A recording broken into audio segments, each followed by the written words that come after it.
안녕하십니까, 박사입니다. 이란과 이라크는 미군이 이라크의 아인 알 아사드 기지에서 철수하는 것을 공동으로 경축했습니다. 이란 외교부장 아라그치는 후세인 이라크 외교부 장관과 테헤란에서 만나 이는 이라크의 국가 주권을 강화할 것이며 독립과 안정이 커지고 있음을 보여주는 분명한 신호라고 말했습니다. 아라그치는 후세인과 양국 관계와 지역 국제정세에 대해 논의했습니다. 아라그치는 미군이 아인 알 아사드 기지에서 철수하고 유엔 이라크 군 임무가 종료된 것은 이라크의 국가 주권이 공고히 되고 있음을 분명히 보여주는 신호라고 말했다. 그는 이란 이슬람 공화국은 언제나 강하고 독립적인 이라크를 지지해 왔으며 이라크가 지역 평화와 안정의 핵심적인 역할을 수행할 수 있는 역량을 갖추고 있다고 믿는다고 말했다. 그는 이번 회담이 이라크 총선 이후에 이루어졌으며 양국 관계 발전을 위한 새로운 발걸음을 의미한다고 언급했습니다. 아라그치는 이라크의 지역적 역할은 상승세에 있으며 이라크 측은 대화와 문제 해결에 긍정적인 역할을 할 수 있음을 보여줬다고 말했다. 아라그치는 이란과 이라크가 전략적 협력 협정 체계를 모색하고 있다고 밝히면서 테헤란은 독립적인 정치적 주권을 가진 안정적인 이라크를 지지한다고 재차 강조했습니다. 후세인은 테헤란 방문에 앞서 외국 세력의 지원을 받은 폭동으로 전국적으로 사상자가 발생한 이란의 상황에 대해 보고받았다고 말했습니다. 다음 소식입니다. 터키 이스탄불에서도 친이란 시위가 벌어졌습니다. 군중들은 이란 국기를 흔들면서 이란 아야톨라 하메네이의 초상화를 내걸었습니다. 그리고 트럼프와 네타냐후를 규탄하면서 성조기와 이스라엘 국기를 불태웠습니다. 시위대는 외국 세력이 이란에서 폭동을 일으켰다고 외쳤습니다. 터키는 이란의 폭동에 쿠르드족이 대거 동원됐다는 사실에 주목하고 있습니다. 터키는 이란과 함께 쿠르드족이 미국에 이용당하는 영내 불안정 세력이라는 점을 잘 알고 있습니다. 인도 카슈미르 지역 라다크에 있는 카르길 자치구에서도 이란 지지 시위가 있었습니다. 여기는 파키스탄 접경 지역으로 무슬림들의 거주 지역입니다. 많은 사람들이 하메네이의 초상화를 들고 이란 내 외부 세력의 폭동을 규탄했습니다.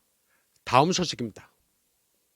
CNN, CBS 뉴스, 폭스 뉴스, BBC 등 주류 언론 매체들은 이란 내부 관계자들로 구성된 불투명한 네트워크에 의존해 허구의 수치, 잔혹 행위에 대한 이야기를 퍼뜨려 왔습니다. 이른바 내부자들은 반이란 세력의 자금 지원을 받기 때문에 민간인 사망자 수와 같은 수치를 과장하거나 뻔뻔스럽게 날조하고 맥락을 생략하거나 적대적인 목적을 달성하기 위해 정보를 조작했습니다. 정보원과 그 자금 제공자를 살펴보면 많은 것을 알 수 있습니다. 예를 들어 서구 주류 언론에서 자주 인용되는 대표적인 이란의 목소리는 모사드와 연계된 언론 매체인 이란 인터내셔널입니다. 또 소위 정보원들이 출처를 밝혔다는 외국의 개입을 위한 발판을 마련하기 위해 인권을 명분으로 삼는 CIA의 하수인들을 바탕으로 합니다. 예를 들어 주류 언론이나 이란의 적대적인 언론에서 흔히 인용되는 출처 중 하나는 이란 인권운동가 협회입니다. 그런데 이란 인권운동가 협회는 미국 버지니아에 본부를 두고 있으며 워싱턴의 강경파들과 매우 가까운 것으로 여겨집니다. 또 이 단체는 CIA의 하수인격인 민주주의 진흥재단 NED로부터 자금을 지원받습니다. NED는 시리아, 리비아 등에서 볼 수 있듯이 색깔혁명이나 개입의 구실로 자주 이용됩니다. NED와 협력해 이란을 비방하는 언론 공세를 펼치는 또 다른 단체는 압도를 라흐만 보르만드 센터로 사망자 수를 과장하고 주류 언론 매체에서 널리 인용되는 허위 잔혹 행위를 유포합니다. 또 이란에 대한 군사 개입의 필요성을 공개적으로 주장해온 이란 인권센터도 있습니다.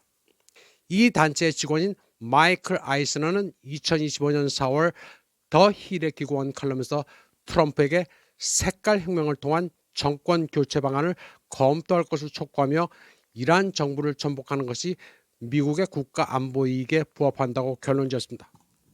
또 이란 인권센터 이사회 의장을 맡고 있는 민키 워드는 2019년부터 2020년까지 홍콩 분리주의 시위를 적극적으로 지지했던 인물입니다.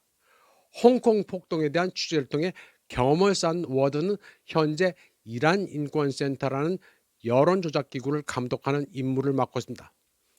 반이란 단체가 제시하는 수치는 서로 완전히 모순되며 출처도 거의 또는 전혀 제시하지 않습니다.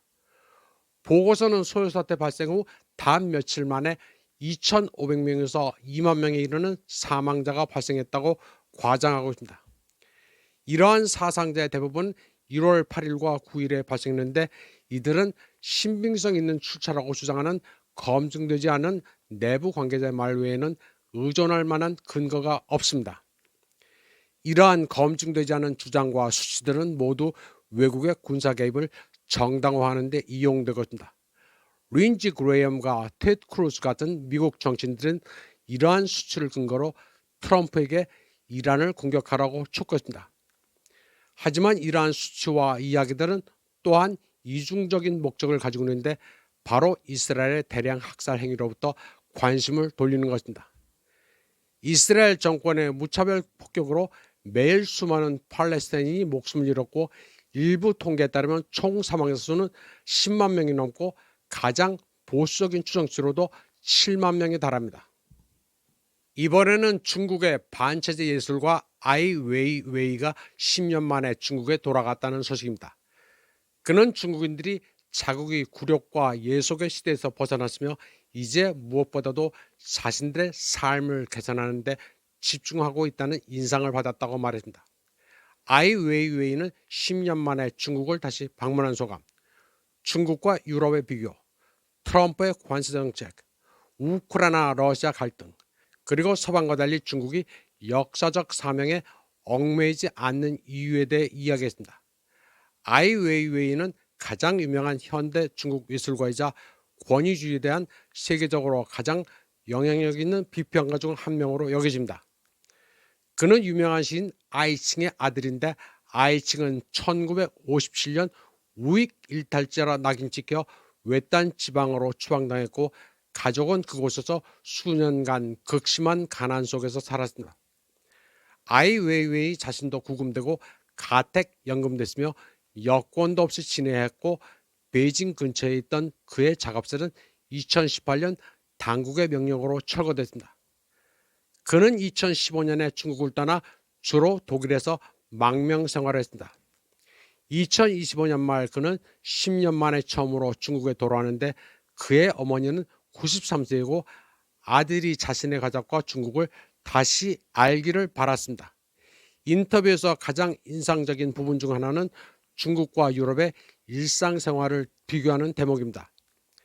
아이 웨이웨이는 베이징을 겨울에도 빛과 개방성, 인간미가 넘치는 도시로 묘사하는 반면 독일은 차갑고 이성적이며 관료주의가 깊이 뿌리내린 사회라고 평가합니다. 아이 웨이웨이는 독일에서는 10년 동안 거의 아무도 자신을 집에 초대하지 않았지만 중국인들은 각계각층의 평범한 사람들이 자신을 보기 위해 혹은 인사하기 위해 줄을 섰다고 덧붙였습니다. 그는 또한 중국에서 친절하고 효율적인 서비스 덕분에 아무런 문제 없이 5분도 채 안 돼 오래된 은행 계좌를 다시 활성화할 수 있었다고 말했습니다. 반면 독일에서는 계좌가 폐쇄됐으며 스위스에서는 심지어 최대 은행에서 계좌 개설조차 거부당했습니다. 그는 이러한 절차들은 종종 비합리적이고 정신적으로 매우 힘들다고 시작하며 유럽의 관료주의적 장애물은 중국보다 최소 10배는 더 크다고 설명했습니다. 아이 웨이웨이는 국제 문제에 대해 이야기하면서 중국 사회가 트럼프의 관세 정책을 부조리하고 자본주의의 근간에 어긋나는 것으로 인식하고 있다고 말했다. 그는 중국인들이 이러한 조치의 최종 비용은 중국이 아닌 미국 납세자들이 부담하게 될 것이라고 믿고 있다고 덧붙였습니다. 우크라이나 분쟁과 관련해 그는 베이징의 입장이 자신의 생각과 일치한다고 시작하며 즉 분쟁이 발생해서는 안 되며 일반 시민들의 고통에 공감한다는 입장이라고 말했다. 그는 서구와 달리 중국은 스스로에게 역사적 사명이라는 부담을 지우지 않는다고 말했습니다. 중국인들은 자국이 굴욕과 예속의 시대에서 벗어났다는 것을 알고 있지만 무엇보다도 자신들의 삶을 개선하는 데 집중하고 있다는 것입니다. 아이 웨이웨이는 중국은 결코 팽창주의를 추구하는 국가가 아니지만 존엄과 민족적 자긍심에 관해서는 결코 타협하지 않을 것이라고 말했습니다. 아이 웨이웨이는 오늘날 서방의 검열이 마오쩌둥 치하의 중국과 완전히 똑같다고 말했습니다. 그는 자신이 가혹한 정치적 검열 속에서 자랐는데 이제 서구에서 당신들이 지금 똑같은 짓을 하고 있다는 것을 깨달았다고 말했습니다. 그는 서구에서는 대학이든 정치권이든 어디에서든 진실에 대해 이야기할 수 없다고 시작했습니다. 그는 서양 예술가들이 표현의 자유를 지키기 위해 충분한 노력을 기울이고 있다고 생각하느냐는 질문에 그들 역시 자본주의에 의해 타락했다고 답했습니다. 그들은 그저 돈과 명성만을 원할 뿐이라고 아이웨이웨이는 지적했습니다. 이번 방송은 여기까지 하겠습니다. 시청해주신 여러분 감사합니다.